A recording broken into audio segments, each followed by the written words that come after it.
কাঁদতে লাগলো। সে অভিনবের পায়ে পড়ে বলল, ক্ষমা করো আমাদের ভাই, আমি ভুল করে আপনাকে চিনতে ভুল করে ফেলেছি। ঠিক তখনই ধুলো উঠতে লাগলো এবং সবাই দেখলো তিনটি বড় দামি কালো গাড়ি গুন্ডাদের সামনে থেমে গেল।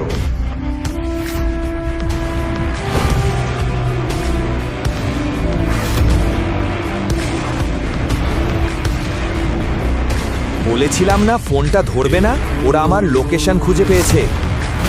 বাইক চালাও, বাইক চালাও। এটা বলে অভিনব এক গুন্ডাকে ধরে একটি বাইকে চড়ে দ্রুত চলে গেল। উপস্থিত লোকেরা বিব্রত হয়ে রইল। কেন ফোন ধরার সঙ্গে সঙ্গে কালো গাড়িগুলো এসে পৌঁছালো? বাজারপত্র কোথায়? আমি একটা সহজ কাজ বলেছিলাম, সেটাও তুই করতে পারলি না। সত্যি বলছি অভিনব, তুমি বাজার থেকে শাকসবজিও আনতে পারলে না। জানো কি, যাও আমার ঘরের মাকড়সার জালগুলো পরিষ্কার করো। তোমার কোমল হাতগুলো শুধু ওই রকম কাজে লাগে, তুমি বেকার। অনন্যা যত দ্রুত সম্ভব অভিনবকে ছেড়ে দিতে চেয়েছিল এবং সবার সামনে তাকে হেয় করে সে চেয়েছিল যে অভিনব নিজে থেকেই তার জীবন থেকে চলে যায়। ঠিক তখনই অনন্যার ফোন এলো কাজলের কাছ থেকে।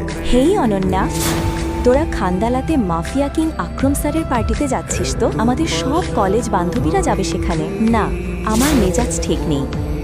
অনন্যা, এটা তো মাফিয়া কিং আক্রম স্যারের আমন্ত্রণ, না বলা যায় না। তোকে আসতেই হবে। আর আমরা সবাই আমাদের স্বামীর সঙ্গে যাচ্ছি। তোকে তোর